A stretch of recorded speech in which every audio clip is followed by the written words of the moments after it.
I'm Tom Glassman. Welcome to Learning How to See. This is where we look at a few images and examine some basic techniques that anyone can use right away to start taking better photographs, regardless of the camera you use or your skill level. If you like what you're seeing, please consider subscribing for more tips. Also, liking doesn't hurt either.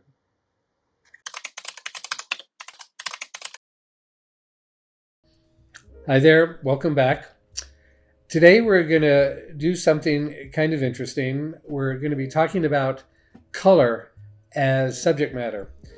And some of the images we're going to deal with, you've seen before, but we want to talk about them in a new way.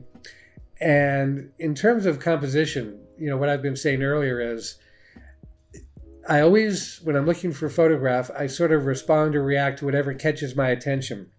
Sometimes there's not a great scenery going on, like a Grand Canyon, something like that, but there's a wonderful blob of color that's just wonderful.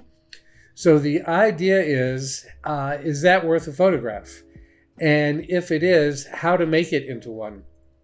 Usually it involves getting closer, having that color fill the frame, and knowing what to crop or leave out, and then, take the shot, see if it works, and, it may or may not.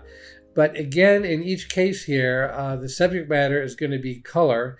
It called out to me, and I had to figure out if it was going to work or not.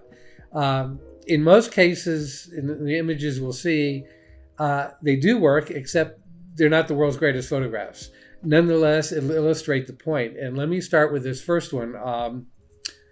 This is a rowboat in Cape Porpoise, Maine. It's newly painted. It was in the spring. It was this gorgeous red color that was sort of being washed out by the sun. And it really didn't make a great photograph. So again, I was drawn by the color. The blue was there. The green is just kind of eh. And so what I did, I moved in close and I just took the side of the boat. This is marsh grass here in shadow, so it became darker green, and this is the sky reflected in the water. This is a case where the rowboat itself, the background wasn't great, the light wasn't great, but the color was so delicious on the boat. And so I just moved in, isolated a part of it, and I try to get the contrast between the sort of orange here and the red going on here and the different shade of red in shadow here, and then the green and the blue, and they're just like layers and stripes. And that's just looking at what's there, knowing how to move in tight, eliminate a lot of stuff, and what you're left with is some layers or stripes of color. And in this case, I feel it works pretty well. Another example, sticking with a red boat theme, I was in Western Massachusetts shooting fall foliage. And I was coming back and I stopped at a restaurant and there was a bridge over a little pond out back. And I went over the bridge and there was this red rowboat underneath the bridge. It was newly painted, but it was in shadow. It was pretty dark. You can kind of see how dark this whole area is. So what I did here was to use my flash. I had an auxiliary flash. I put it on and I used daylight fill flash. And in this case, it lit up the boat nicely. The water was so dark, it stayed black. So the bright red is against the black. And I was I didn't have a lens good enough to just move in here. So I had to zoom out and leave it. But in this case, I sort of used the top part of the pond to frame it. There's some more reflection going on here. You can see a lot of the leaves all in the area, adding some additional bits of color. You've got the dappled light going on. And in this case, the red color of the boat is what attracted me.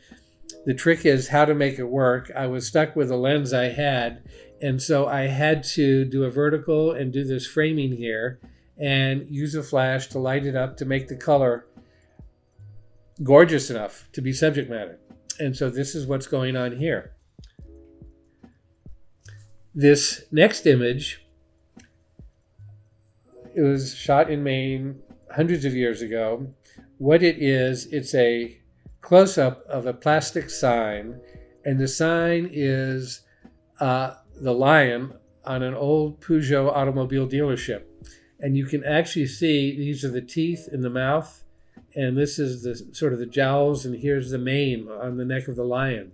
And it's a very stylized lion, but it's just a case where the yellow abstract image of the plastic was sort of, it caught my eye. It looked like taffy, who knows what.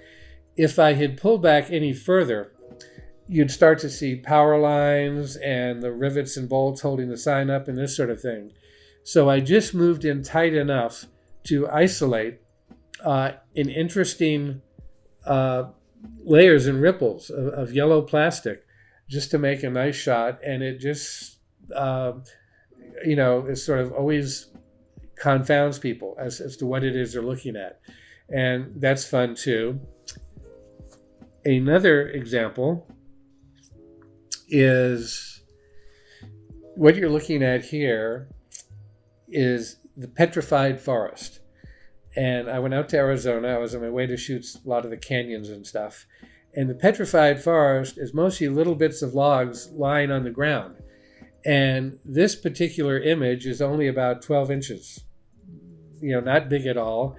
And I zoomed in close. It's where a lot of the wood turns to stone or agate. And, if I'd moved back and shown the whole little petrified log, it's kind of boring. And you see all the dull gray stone around it.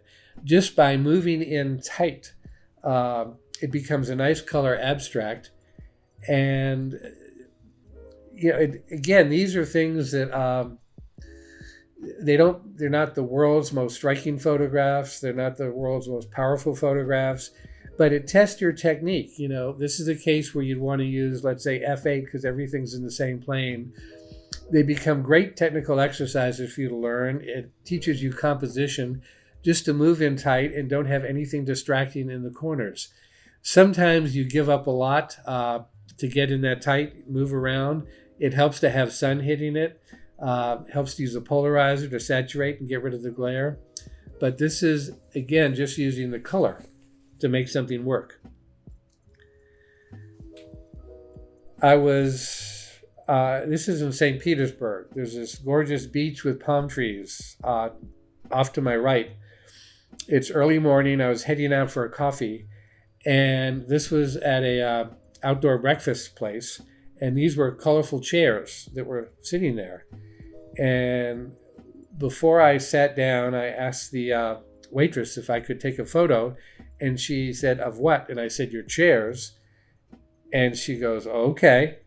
And what these are, they're painted deck chairs. These are the arms, these are the legs. I like this little shadow area here. It's a triangle. And this is an image I think we might have seen before. But I like just the green, the red, the yellow, the purple, the light blue. Just a lot of color going on. It's unidentifiable. Color is the subject of this, image. After I took the shot, I showed the waitress, and she couldn't believe it. She said, "I have no idea." But, and by the way, I had to wipe off the dew. A lot of dew at early morning, so there are some water droplets in places that I took one shot with it. It did not work. But in this case, this is color as subject. And because they're chairs, it's in a sort of dining area. There are a lot of other things around it, other things that chairs, it takes away from it. So you have to either physically move them away or zoom in tight to make a composition.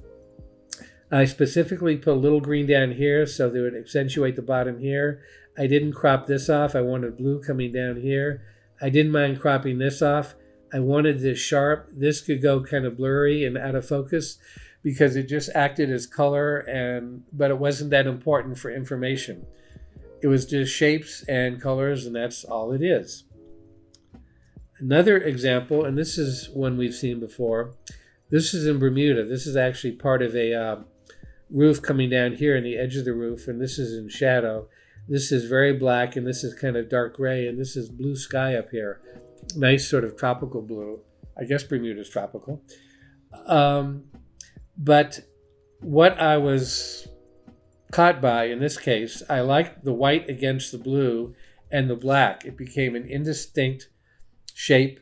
You had a black color, a white color, and a blue color in very three unusual configurations, and you don't normally see them together. And I take these shots, and when I take them, I'm thinking to myself, let's see what happens. I'm not always sure it'll work.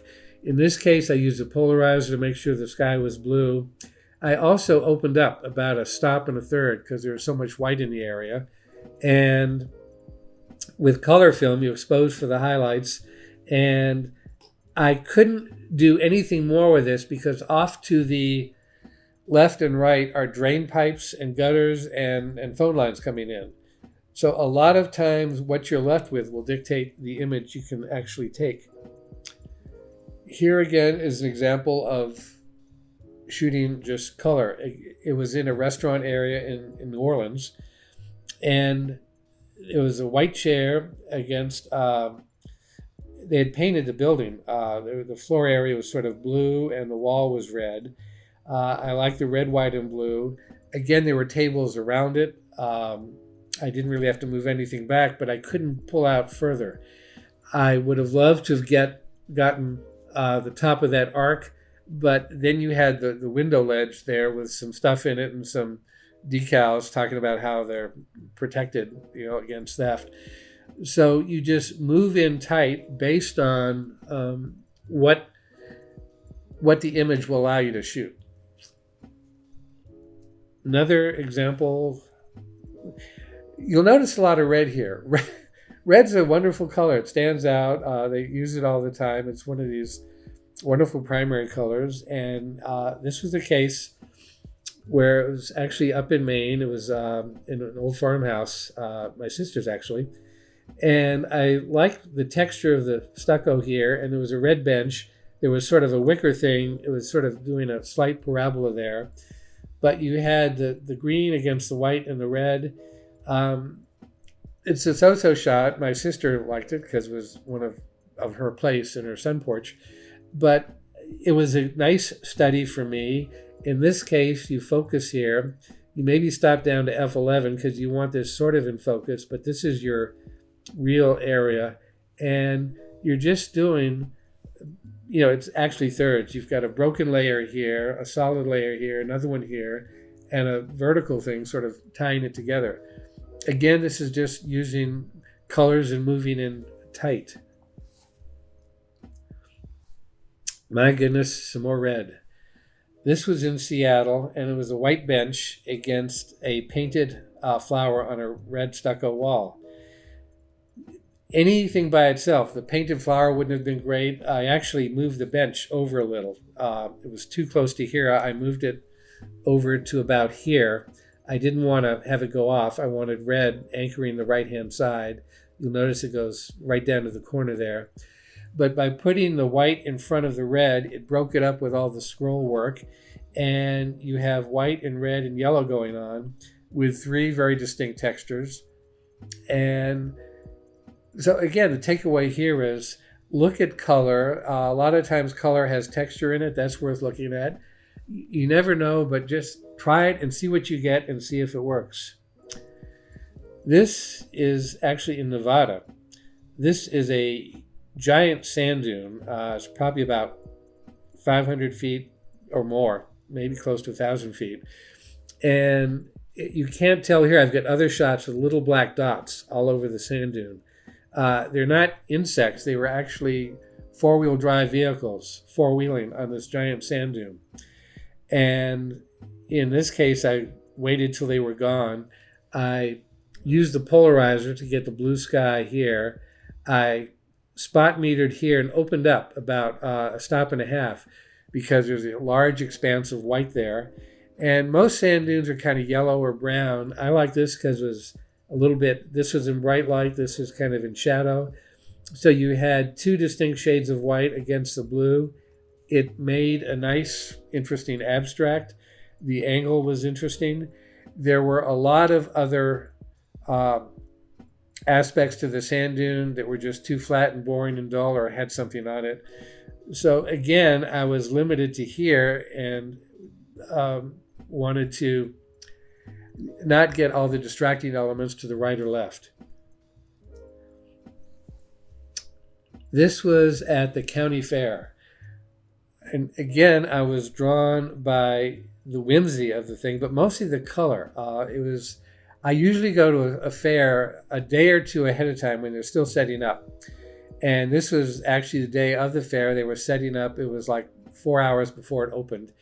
And there was this yellow vinyl going on here with these sort of condiment dispensers. And I moved in tight. You'll notice it hasn't been spattered yet or used. And I moved in tight to get all this sort of yellow against the yellow, and there's a slight difference there. What you can see on the left, this stripe is blue. It's part of the blue vinyl awning on the left-hand side. I used it to anchor it. And again, this shot was not possible later in the day because of shadows. Later on, people would have been using it, and there'd be splotches all over the thing. So there was something wonderfully attractive and whimsical and colorful and unspoiled about this pristine image of condiments. And I enjoy it. I had fun with this. This is, I think, another image we've seen before. This was at Old Orchard Beach in Maine. And this is a case where the umbrellas were so colorful. And in walking down, both to the left and right-hand side, this was the only area behind this snow fence here where you had umbrellas filling the camera frame from here to here. As you move down farther left and right, there were a lot of open areas with just this dull, boring kind of light blue or gray area of the ocean in the background. And I didn't want to move in tight and just do something there because it really didn't mean much. But when you see all the umbrellas and you can identify them and you have this mysterious at first, and then it makes sense, this sort of fence here. In the other thing I was happy to get was this sort of curve at the top. So you have a vertical, you have a curve, you have splotches of color all the way through here. You have layers here and here and here. And you had this very long area of fence and umbrellas and beach, and this is the only area that you could really end up shooting, again, because of the curve and everything else. And so that's what's going on there. That's what dictates it. The color wasn't something that would fill the frame, but it was a lot of little splotches of color that kind of worked. And I think that's it.